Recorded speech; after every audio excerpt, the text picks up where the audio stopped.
accused of stabbing 8 people, including showgirl impersonators on the Strip in 2022, will now stand trial. According to court records, Yoni Barrios is able to understand the charges against him.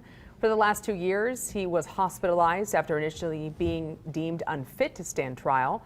2 years ago, Barrios asked one of the victims, dressed as a showgirl, to pose for a photo moments before the attack. His next court appearance is set for January 2nd.